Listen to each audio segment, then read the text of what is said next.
Esto es Semblanzas de la Ciencia, qué bueno que está con nosotros esta tarde, porque hoy vamos a hablar sobre un tema que sin duda para Michoacán es muy importante y para algunos estados vecinos igualmente, como es el caso de la migración, y nos acompañan desde Zamora, desde el Colegio de Michoacán, el doctor Ariel Mójica Madrigal y el doctor Gustavo López Castro. Sin duda esta cabina nos sentimos muy contentos por su presencia y muy agradecidos de que estén esta tarde con nosotros. ¿Cómo les va? Muy bien, muchas gracias por la invitación. Buenas tardes. Buenas tardes, Margarita. Buenas tardes al auditorio, donde quiera que nos escuchen. Sabemos que están trabajando ustedes en el Observatorio Regional de las Migraciones allí en el Colegio de Michoacán. ¿Qué es y qué hacen ahí en este observatorio? Mira, Margarita, el observatorio es una instancia del Colegio de Michoacán en la que buscamos dar la mayor información posible, obtener y ofrecer la mayor información posible sobre este fenómeno social tan dinámico que es la migración, ¿no? Digo que es un fenómeno social muy dinámico porque cambia mucho. Cambia con el tiempo, en el tiempo, cambia también según diferentes circunstancias, coyunturas, políticas, sociales, económicas en los dos países. Entonces, en la literatura, por ejemplo, sobre migración, tenemos muchos cambios que ha habido, ya sabes, primero trabajadores agrícolas que iban a trabajar al campo y regresaban cada vez. Después se incorporaron mujeres al flujo, después familias completas, después adultos mayores. Ha habido periodos donde hay más migración indocumentada, otros donde hay mayor migración documentada. Hay épocas en las que en las que se han insertado los migrantes principalmente en el mercado agrícola, el mercado de trabajo agrícola. Después ha cambiado y ahora se insertan más en el mercado laboral urbano, en los servicios, en las manufacturas. Entonces es un fenómeno pues muy cambiante, muy dinámico. Y en el observatorio lo que queremos hacer es precisamente eso, observar cómo este fenómeno varía en las regiones, en el tiempo y en la sociedad en general. Hay que recordar que el doctor Gustavo López Castro es un especialista a nivel nacional y que lleva un buen rato trabajando. Trabajando sobre el tema de la migración? ¿Como cuántos años le ha dedicado a este tema? Más de lo que quisiera decirles. De hecho, empecé a trabajar, yo soy de Baja California y llegué al Colegio de Michoacán como estudiante en 1981. Y desde mi tesis de maestría empecé a trabajar el tema en general de la migración, en particular lo que llamamos las variables no económicas de la migración, porque yo no me dedico a medir, por ejemplo, los flujos, ¿no? Sino a ver más bien como los efectos sociales, culturales, económicos, también políticos que tiene la migración en las comunidades, en las localidades donde hago trabajo de campo, que son principalmente localidades rurales. Así es, 35 años aproximadamente Más o menos. trabajando sobre el tema de los migrantes. Ustedes en específico, a partir de que abren este Observatorio Regional de las Migraciones, buscan algunos objetivos en específico. Sí, el Colegio de Michoacán, como sabes, es una institución financiada por el gobierno federal, donde hacemos principalmente investigación. También ofrecemos formación a nivel de posgrado y también, obviamente, difusión y divulgación de lo que investigamos y vamos conociendo de historia, antropología, sociología, economía, arqueología, geografía, principalmente en Michoacán, pero también en otros lugares, en otros ámbitos del país e incluso de fuera del país. Entonces, la migración fue desde el inicio en el colegio uno de los temas principales, ¿no? Y en el observatorio nos quisimos hacer algo más que investigación.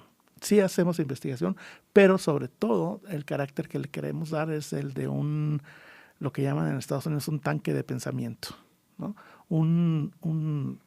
Una instancia, sí académica, pero donde también hagamos trabajo de incidencia y de intervención en las comunidades donde trabajamos.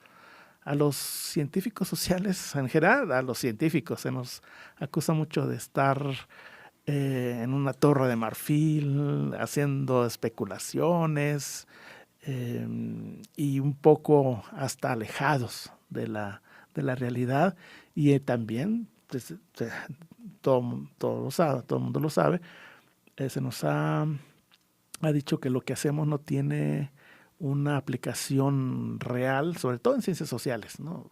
Cuando hacemos trabajo de sociología, de antropología, no tiene una aplicación real. ¿Para qué va a servir? Nos dicen, no tiene una utilidad inmediata. Bueno, en el observatorio lo que quisimos hacer, lo que queremos hacer, de hecho lo que estamos haciendo, es ver cómo aplicamos lo que obtenemos de información en la investigación en planes, en programas, en acciones que nosotros mismos implementamos o que ofrecemos a otras instancias para que los implementen. Por ejemplo, uno de los temas en los que hemos estado trabajando en los últimos 3 años ya en el observatorio, con esto realmente iniciamos, fue con la migración de retorno. Entonces empezamos a ver que había, hicimos un diagnóstico, vimos qué es lo que pasaba y a partir de allí propusimos algunos programas de acción que en parte, cuando tenemos financiamiento, nosotros mismos realizamos. Entonces es esta instancia académica que nos permite a nosotros tener este tipo de aplicación de las investigaciones que hacemos. Hace algunos años veíamos algunos pueblos llamados fantasma en Michoacán, están ya repoblándose nuevamente por migrantes. No exactamente. Estos pueblos fantasmas de los que se habló en los 90, a mediados de los 90, eran pueblos, localidades rurales sobre todo, que estaban resintiendo este que fue uno de los cambios en la migración. Cuento un poquito. En 1986 hubo una reforma migratoria en los Estados Unidos que permitió que más o menos 3 millones de mexicanos lograran su residencia permanente, la mica verde, la tarjeta verde en los Estados Unidos. Y esto se llevó durante varios años a familias completas, ¿no? Entonces lo que veíamos a mediados de los 90 era lo que había estado sucediendo en los años anteriores, porque los fenómenos demográficos son así, uno ve las consecuencias de lo que sucede ahorita años después, ¿no? Entonces, sí, efectivamente, estos pueblos pues eran el resultado de esa migración de familias completas que se estuvo dando en los años anteriores. Ahora hay una migración de retorno muy importante. Desde 2007, 2008 la empezamos a ver en los pueblos y en las localidades, pero no necesariamente regresan a los mismos pueblos. Uh-huh. No, regresan a las cabeceras municipales, regresan a las ciudades medias del estado. ¿Ellos regresan por su propia voluntad o regresan porque son expulsados? Bueno, lo interesante, lo fascinante, digo yo, del estudio de las migraciones es que es muy variable. Entonces no hay, primero, no hay una sola razón, no es una sola causa para que se dé la migración y tampoco hay una sola razón o una sola causa para la migración de retorno. Entonces sí, hay entre los migrantes de retorno hay quienes han sido deportados, hay quienes han sido deportados porque los agarraron en la frontera sin papeles, o porque los agarraron en el trabajo ya en los Estados Unidos, o porque un policía los paró porque traían una luz del carro rota, del freno que no funcionaba, y entró al sistema judicial y lo deportaron.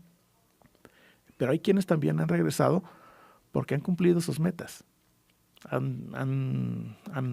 han trazado un plan, han juntado el dinero que necesitaban o que querían y han regresado por eso.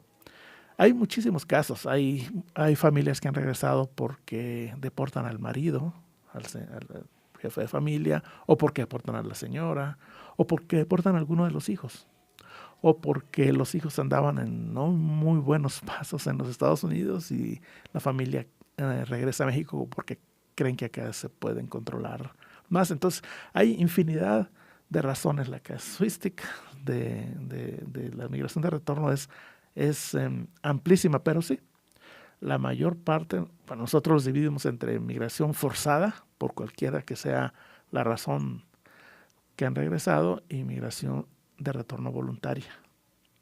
El doctor Ariel Mójica nos platicaba fuera del aire sobre jóvenes que están regresando aquí a México, pero que nacieron en Estados Unidos. Bueno, esa es otra de los elementos que hemos encontrado. Este es otro de los elementos que hemos encontrado en esta parte de la migración de retorno, donde pues una de las distinciones también de lo que ha sido la migración de retorno, porque esta siempre ha estado presente a lo largo de la historia de la migración, ha sido el retorno de justamente de estos jóvenes que son nacidos en Estados Unidos. Bueno, ahí se ubican dentro de esto de retorno, pero cuestionamos el concepto de retorno porque están volviendo por primera vez, pero también de otros que han sido criados en Estados Unidos. Estos se fueron a la edad de 2, 3 años, regresan a los 18, 22, 28 años, entonces regresan criados, como me decía un mismo migrante, criados en un entorno del American Way of Life para enfrentar el Mexican Way of Life, que es un entorno muy distinto para el cual, en el cual fue criado, en el cual aprendió, obtuvo habilidades laborales, obtuvo una serie de capitales que al momento de regresar a las comunidades rurales son habilidades y capitales que le son poco útiles. Esto es parte también de lo que hemos encontrado en este gran tema que ha sido la migración de retorno. Así es, nosotros también estamos viendo algunos flujos distintos en cuanto a algunos pueblos que tenían una tradición de migración, algunas ciudades que tenían una tradición de migración, pero que ahorita estamos viendo cambios, han disminuido el flujo de algunas ciudades y de algunos pueblos y se han presentado en otros. Sí, esa es una de las cuestiones también que nosotros hemos estado observando y justamente también algo por lo cual es el interés del observatorio para estar dando cuenta de estos cambios. Por ejemplo, en datos del Consejo Nacional de Población, que estos datos los emitió en 2000 y emitió también en 2010, manejaba municipios para Michoacán, por ejemplo el municipio de Aporo, que pasó de una intensidad media, que la intensidad migratoria es medida por hogares que reciben remesa, por hogares con emigrantes en Estados Unidos, hogares con migrantes de retorno y con migrantes circulares. Son estos 4 elementos los que considera. Y por ejemplo, el municipio de Aporo pasó de una media a una alta intensidad, Epitacio Huerta de una baja a una alta intensidad, incluso son cambios bastante marcados, y el de Contepec, que también es de baja a alta intensidad migratoria. Muy bien, vamos a seguir platicando sobre los cambios que se dan en cuanto a la migración de michoacanos a Estados Unidos. Pero vamos a una nueva pausa, volvemos. Esto es Semblanzas de la Ciencia. Estamos platicando esta tarde con el doctor Ariel Mójica Madrigal y con el doctor Gustavo López Castro, quienes nos acompañan desde el Colegio de Michoacán, quienes vienen de Zamora a platicarnos esta tarde sobre los cambios, los nuevos fenómenos que se están dando en la migración a Estados Unidos. Y bueno, antes de irnos al corte estábamos hablando de cómo están variando el flujo de algunas ciudades, de algunos pueblos que tenían una tradición en cuanto a migración, y algunos otros están disminuyendo, pero otros están aumentando. Nos platicaba el doctor Ariel Mójica al respecto. Sí, entonces, pues son cambios que nosotros hemos detectado a través de estos datos del Consejo Nacional de Población, donde damos cuenta de aumentos, bajas en los municipios, en algunos que mantienen una estabilidad, un comportamiento migratorio, pero reitero, y un poco justo por esto es por lo que el Observatorio Regional de las Migraciones viene a hacer como una especie de monitoreo también para detectar este tipo de cambios, y no esperar como este tipo de datos que son cada 10 años y nosotros tener esta información de primera mano. Entre los cambios, pues bueno, son cambios en los comportamientos de los municipios que reflejan también en cambios, en patrones migratorios, cambios donde se van incorporando nuevos actores, cambios donde vemos, por ejemplo, ahorita que hablaba el doctor Gustavo sobre el retorno, donde vemos también que están regresando gente con larga estadía en Estados Unidos, algo que no era, sí se pudo haber registrado años atrás, pero no era a lo mejor tan común que regresara gente con 10 años, 15 años, estar viviendo en Estados Unidos con familias mixtas, en el sentido de que se conformaron allá la familia, que se casaron con alguien de Durango, se casaron con alguien ya no de la comunidad, con alguien incluso de otra nacionalidad, con algún italiano, alguna italiana, y que se están dando como estas características también dentro de estos de esta migración actual, donde también observamos el uso que están dando a los medios electrónicos, al uso de las redes sociales como también como un mecanismo de comunicación, y también como mecanismos para cuidarse ellos, incluso en Estados Unidos, sobre dónde está la migra,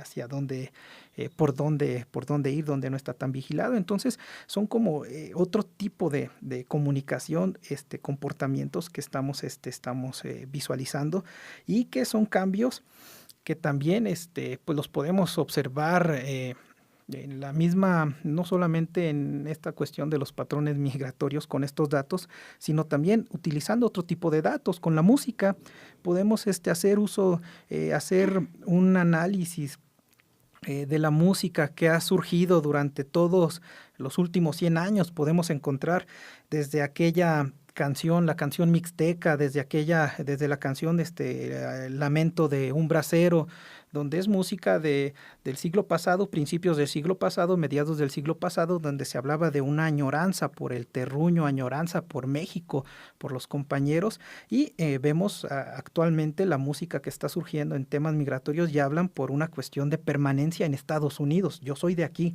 también tengo derechos.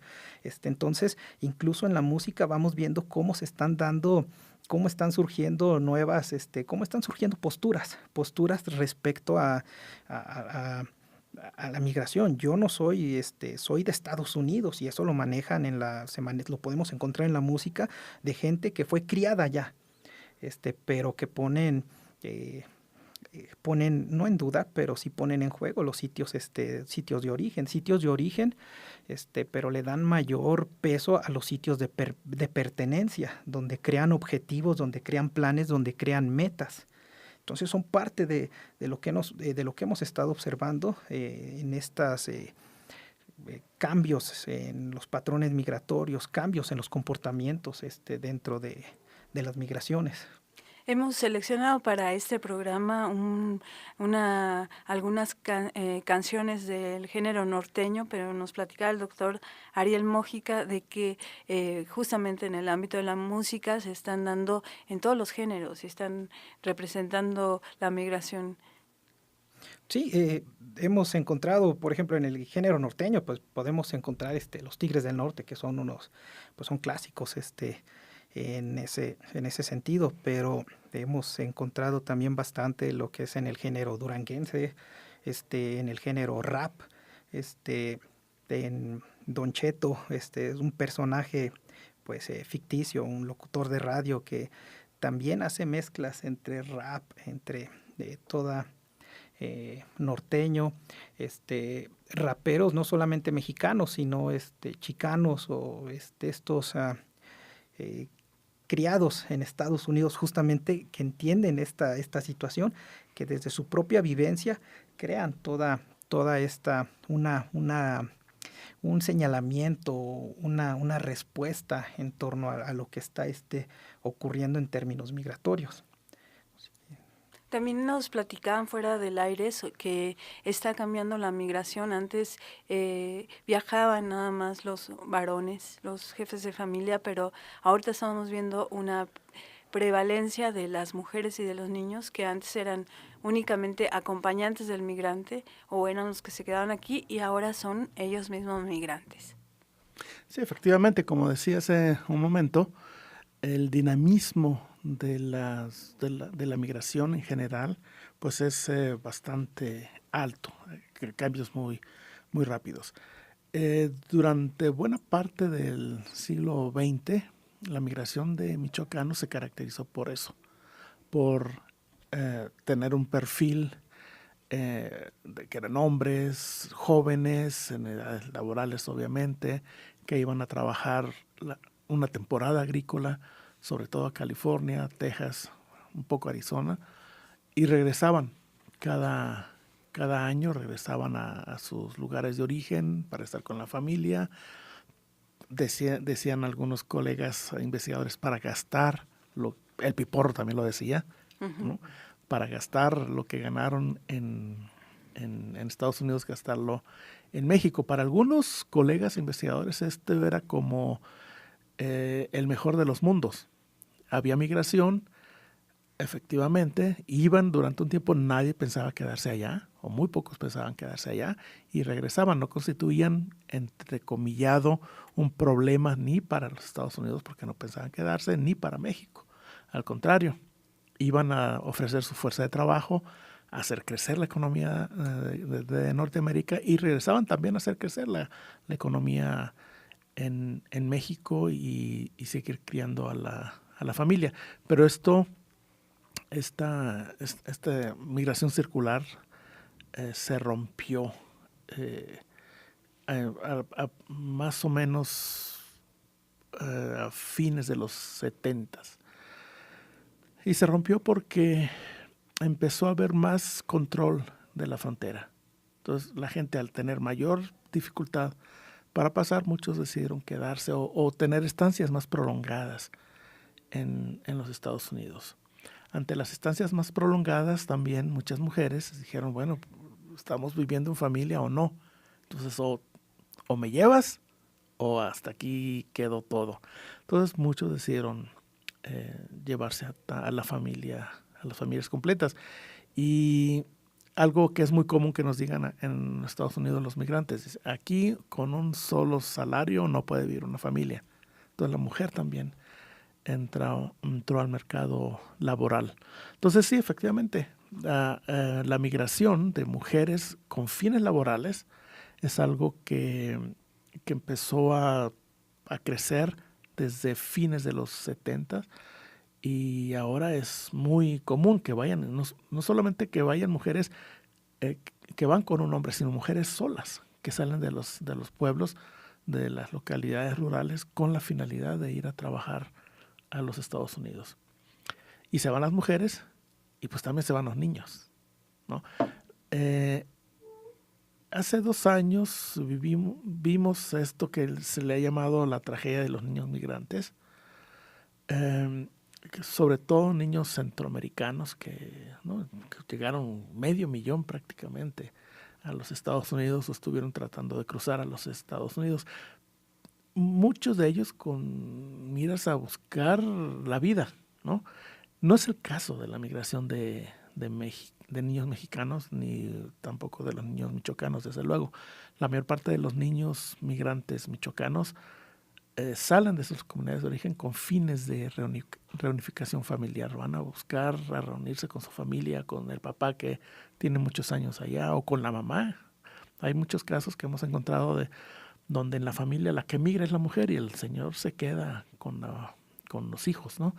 Entonces, eso lo hemos visto mucho en la migración de niños, ¿no? La reunificación familiar. Hablando de migración de niños, ¿cuál es la edad en que están viajando los muchachos? Hay algunos que son muy jóvenes. Sí, bueno, cuando hablamos de niños, nosotros en nuestras investigaciones nos atenemos a la Convención de los Derechos del Niño, ¿no? Para las Naciones Unidas, todo menor de 18 años es un niño, ¿no? No habla de adolescentes o de hombres jóvenes, ¿no? Entonces, pero en la práctica sí hay diferencias. No es lo mismo decir que salió un niño o un muchacho de 17 años a decir que salió un niño de 4 o 5 años, ¿no? El grueso de los menores migrando estaba o ha estado entre los 15 y los 17 años, antes de los 18 años. Eran aproximadamente 3/4 partes del flujo de menores migrantes. Pero el flujo de niños, realmente niños desde 0 hasta 11 años, empezó a crecer. De hecho, es el que creció más, ese rango de edades, es el que creció más entre el censo del 2000 y el censo del 2010.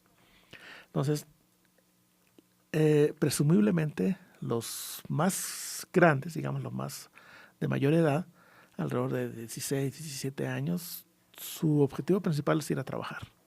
Es ir a buscar un empleo, cualquier cosa en los Estados Unidos.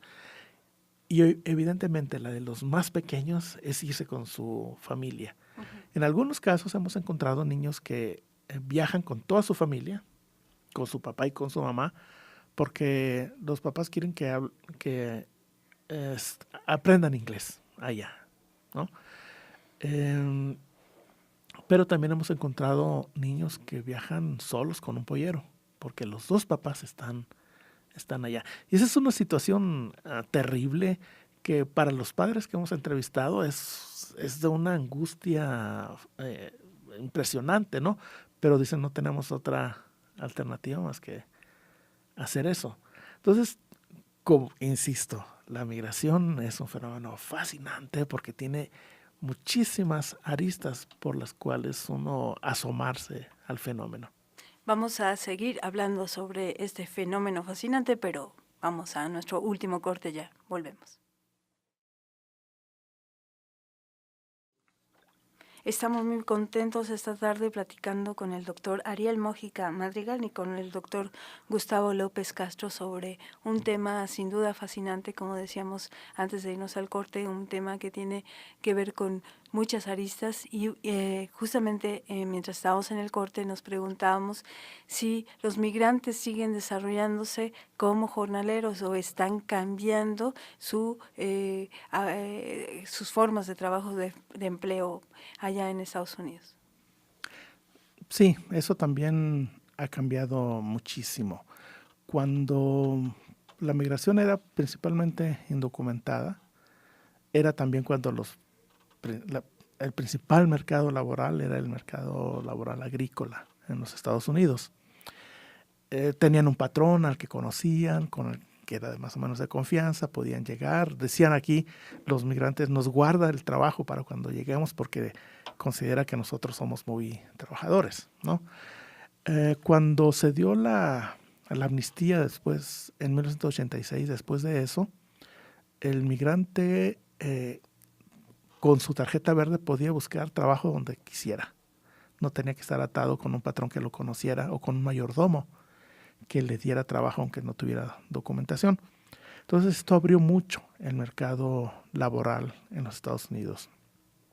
Y muchos, al llevarse a toda la familia, también buscaron mayores comodidades y decidieron irse a zonas urbanas y buscar empleo precisamente en estas zonas urbanas. Entonces ahora la mayor parte de los migrantes michoacanos, mexicanos en general, se insertan en los mercados laborales. Sí son los mercados laborales de baja remuneración, ¿no? Pero se insertan en los mercados laborales de servicios, por ejemplo, ¿no? Limpiando, haciendo jardines, pintando, haciendo ese tipo de servicios en restaurantes, ¿no? Que es muy, muy común. Y también, desde luego, hay un contingente importante, una parte muy importante de migrantes que se insertan en las manufacturas, en otro tipo de mercados laborales, ¿no? Pero el mercado laboral agrícola sigue siendo importante, pero disminuyó muchísimo. No llega al 30% quizá del flujo de migrantes que se insertan en este mercado laboral agrícola.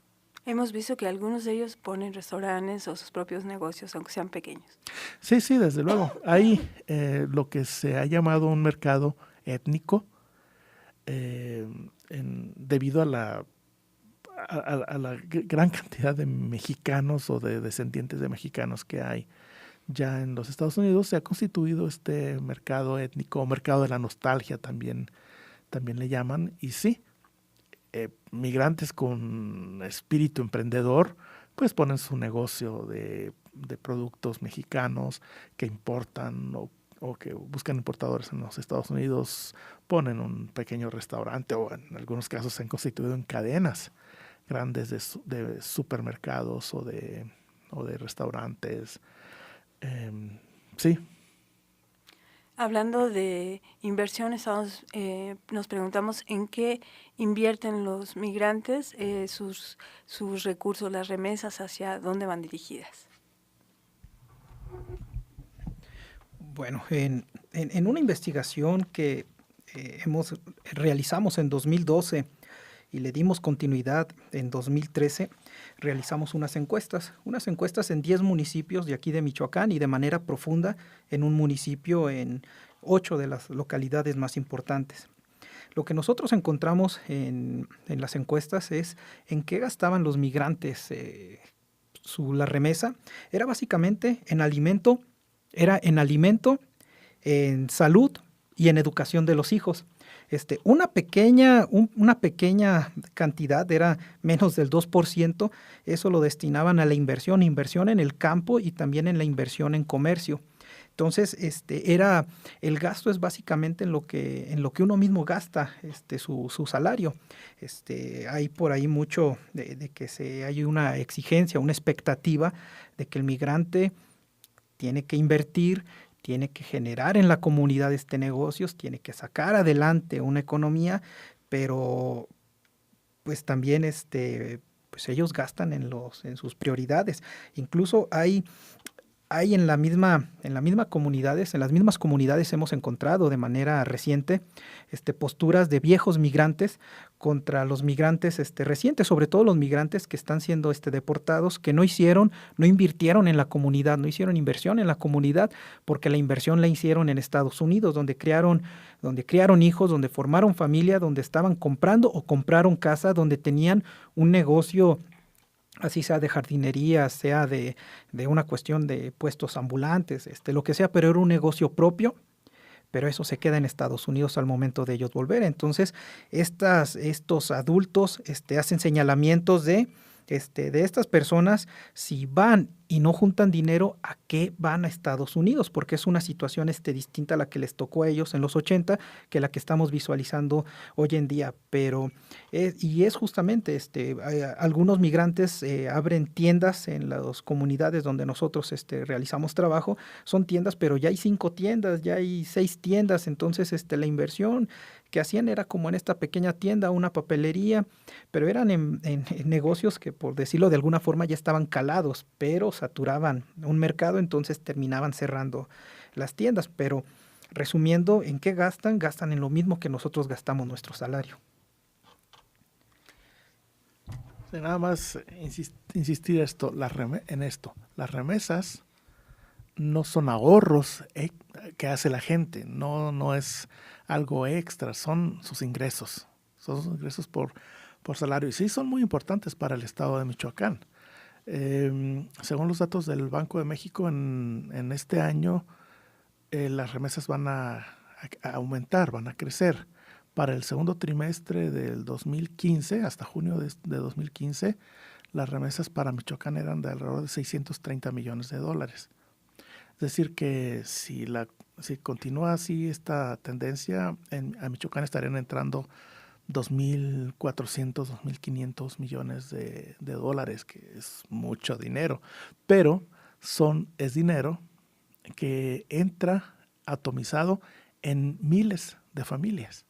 Entonces, el impacto más importante de las remesas está en el bienestar de las familias, precisamente por lo que decía Ariel, porque son sus ingresos, y los ingresos uno los gasta como uno gasta sus ingresos, ¿no? Para comer, para vestirse, para atenderse con el médico, para la escuela, para comprar algún enser. Y sí, algún enser doméstico. Y sí, esto sí tiene un impacto, digamos, a nivel general, global en la economía, porque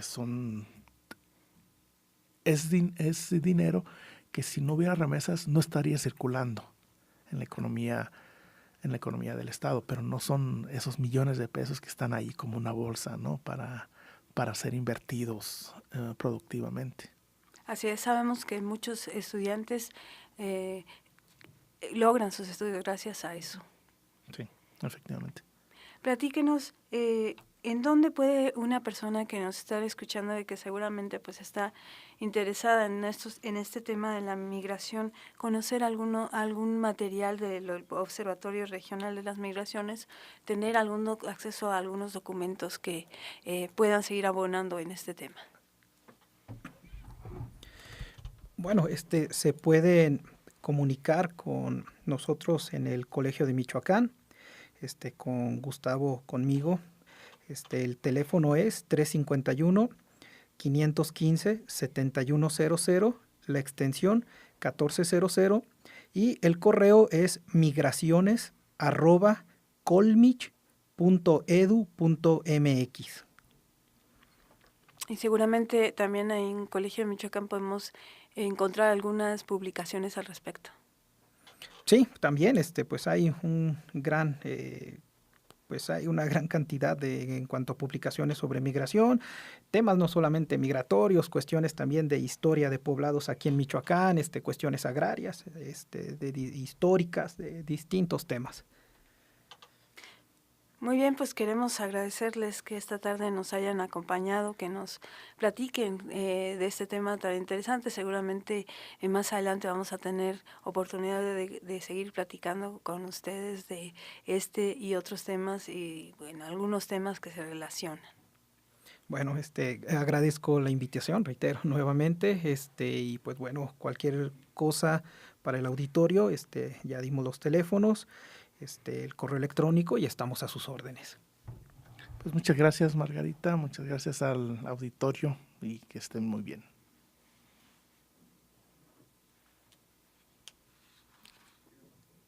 Y por último, los queremos invitar a participar en las actividades de la 22ª Semana Nacional de Ciencia y Tecnología que se van a realizar del 19 al 23 de octubre. Si usted quiere organizar alguna actividad en su región, en alguno de sus municipios, lo puede registrar con nosotros en la página secti.michoacán.gov.mx.